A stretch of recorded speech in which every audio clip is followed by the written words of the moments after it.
Welcome back, everyone. I'm Andrew, and with me today is our geography expert Mhm. to talk about something you might not expect, the surprisingly empty corners of the USA. You got it. And you might be surprised to find out just how empty some states really are. That's right, Andrew. We often think of the U.S. as this bustling, crowded place, but there are vast stretches of land where you could walk for miles and not see another soul. Hit me with some perspective here. I mean, how empty are we talking? Well, think about this. More people live in New York City than in Wyoming, Vermont, North Dakota, South Dakota, Alaska, Montana, and Delaware combined. Whoa, okay. That's a lot of states.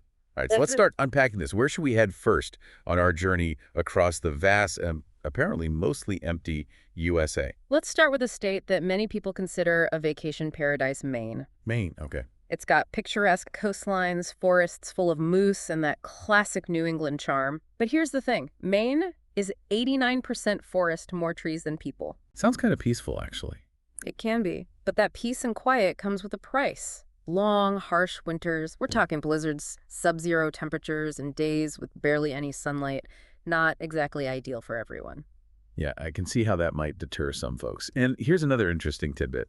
Maine's largest city, Portland, has a population of under 70,000 that's smaller than some college campuses. Right, so while Maine might be a beautiful escape for some, it's definitely not a bustling metropolis now if we're talking about states that are both vast and sparsely populated. We have to talk about Alaska. Ah, Alaska, the last frontier. I always picture glaciers, mountains, and maybe a grizzly bear or two. You're not wrong. Alaska is absolutely massive, over twice the size of Texas, and a huge chunk of it is completely uninhabited wilderness. To give you an idea of just how big it is, you could fit 120 Connecticuts inside Alaska. 120 Connecticut's all right. That officially blows my mind. And I'm guessing the weather up there isn't exactly balmy, right? Let's just say you need more than a light jacket.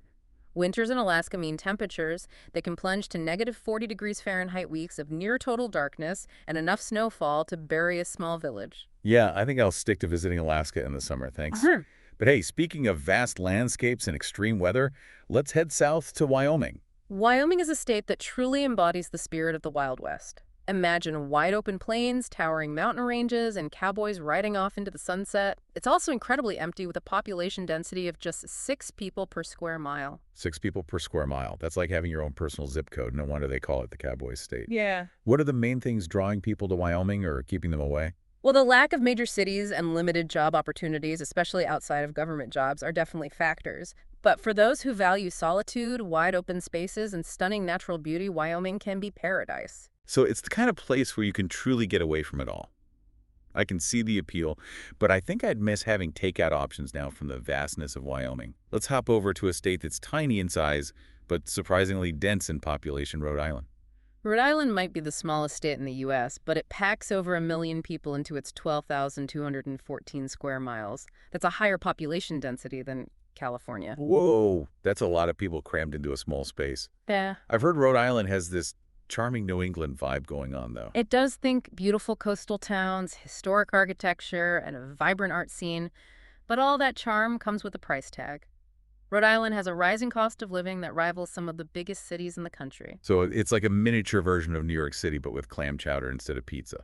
Pretty much. You get the charm and culture, but with less space and a bigger dent in your wallet. Speaking of states with unusual population dynamics. Yeah. Let's talk about Delaware. Delaware. I honestly don't know much about Delaware. What's Oh, the yeah. story there? Well, Delaware is known as the corporate state, and for good reason. It's home to over 2 million corporations, but the actual population is just over 1 million more companies than people. Wait, that's wild. How does that even work? Is everyone in Delaware a CEO? Not quite, but Delaware has very business-friendly laws, including no state income tax, which attracts companies from all over the world. However, most of the economic activity generated by these corporations doesn't translate into a booming population. So it's a corporate haven, but not necessarily a population magnet. I'm guessing it must feel pretty different from a state like, say, California. Absolutely. Delaware has a much more laid-back vibe. Think quiet beaches, charming towns, and a slower pace of life. So maybe not the place to be if you're looking for a bustling 24/7 city vibe. All right, I'm ready for our next stop on this empty states tour. Where are we headed? Let's venture north to a state that often gets overlooked, North Dakota. North Dakota. What's going on up there? Well, North Dakota is known for its vast open plains, harsh winters, and you guessed it, low population density with fewer than 800,000 residents. It's one of the least populated states in the U.S. So less crowded than a Black Friday sale at Walmart. Pretty much. And those wide open spaces come with some extreme weather conditions. We're talking scorching summers, winters so cold you could freeze your eyelashes, and even the occasional flash flood that could sweep your house away. Yikes. Okay, I'm starting to see why North Dakota isn't exactly a tourist hotspot.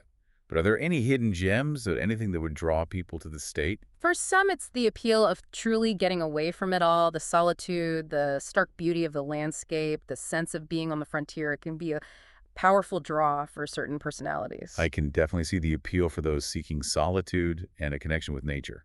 All right, I'm ready for our next stop. Where are we off to now? Let's head south to North Dakota's slightly less empty but still pretty vast neighbor, South Dakota. South Dakota, the land of Mount Rushmore and Waldrug. Exactly. South Dakota is another state that embodies the spirit of the American West. But it's often overshadowed by its more glamorous neighbors like Wyoming and Montana, and you'd be surprised by the difference in size between South Dakota and a state known for its sprawling urban areas. Florida, South Dakota is 177% larger than Florida, but has fewer residents than just the city of Jacksonville. That's incredible. Oh, So what's the main draw for people in South Dakota? Is it the allure of wide open spaces like in Wyoming? that's definitely part of it, but South Dakota also has a unique history and culture shaped by its Native American heritage, its role in the Wild West era, and its stunning natural beauty. And let's not forget the quirky roadside attractions like Wall Drug that add a touch of whimsy to the landscape. All right, so we've got breathtaking landscapes, a fascinating history, and quirky roadside attractions. Not bad. South Dakota, not bad. It's definitely a state that rewards those who take the time to explore it. Don't forget to subscribe, like, and share this episode with your friends, and let us know in the comments where you think we'll be headed next on our Inside the USA adventure. Vermont has this idyllic rural charm that's been attracting more and more people in recent years. In fact, it's been the most moved to state since 2020. But despite its growing popularity, Vermont is still incredibly rural. Only about 39% of the population lives in urban areas, which means most of the state is forests, farms, and small towns. So picture this. You're waking up in a cozy farmhouse surrounded by rolling hills and vibrant fall foliage. You step outside, breathe in the crisp air, and the only sound you hear is the gentle mooing of cows in the distance. That's the Vermont experience in a nutshell, and with a total population of just over 647,000, that's fewer people than Denver, spread across an entire state, so you can really find that sense of peace and quiet that many people crave. Yeah, I could definitely see the appeal. It sounds like the perfect place to unplug, recharge, and maybe learn how to make your own maple syrup. But all that rural charm must come with some challenges, right? Of course, Vermont's rural nature means that job opportunities can be limited, especially outside of tourism and agriculture, and the winters can be long and harsh, so you need to be prepared for that. Okay, so maybe not the ideal spot for someone looking for a bustling city life. Yeah. But for those seeking a slower pace and a connection with nature, Vermont seems pretty hard to beat, all right. What other surprisingly empty states are left on our list? Well, we can't talk about empty states without mentioning Montana. When you think of Montana, what comes to mind? Okay, I'm picturing cowboys, rodeos, vast ranches, and those breathtaking mountain ranges you see in like every Western movie ever made. You're not far off. Montana is definitely a state that embodies the spirit of the Wild West. It's a land of big skies, wide open spaces, and stunning natural beauty. It's also bigger than Japan. Whoa, hold on, bigger than Japan. Yeah. That's a lot of space, and I'm guessing not all of it is filled with cowboys and cattle ranches, right? Definitely not. Montana has a population of just over 1.1 million people, which means there's plenty of room to roam. But just like some of the other states we've talked about, Montana's beauty comes with some challenges. The weather can be extreme with scorching hot summers and winters so cold they'll make you want to hibernate. So you're saying I might need more than just a cowboy hat and boots to survive in Montana. Noted, but hey, maybe all that open space and fresh air is the secret to a long and healthy life. But are there any downsides to all that emptiness? Well, the lack of major cities also means limited job opportunities, especially outside of government jobs, and the remoteness can be isolating for some people. So it's a trade-off like everything else. You get the peace and quiet and breathtaking beauty, but you might have to sacrifice some of the conveniences and job opportunities in more populated areas. It's all about finding the right balance, I guess. Exactly. Each state we've discussed offers a different mix of advantages and challenges, and that's what makes the U.S. so fascinating, this incredible diversity of landscapes, lifestyles, and opportunities. I completely agree. We've learned that some states are perfect for those who crave solitude and a connection with nature, while others offer a more bustling urban experience, and there's everything in between. It's really about finding the place that resonates with your own values and priorities. Do you thrive in a fast-paced environment with lots of people and opportunities, or do you prefer a slower pace of life surrounded by nature? That's a great question for our listeners to ponder. Where do you see yourself thriving, given what we've learned? The bustling cities or the wide open spaces?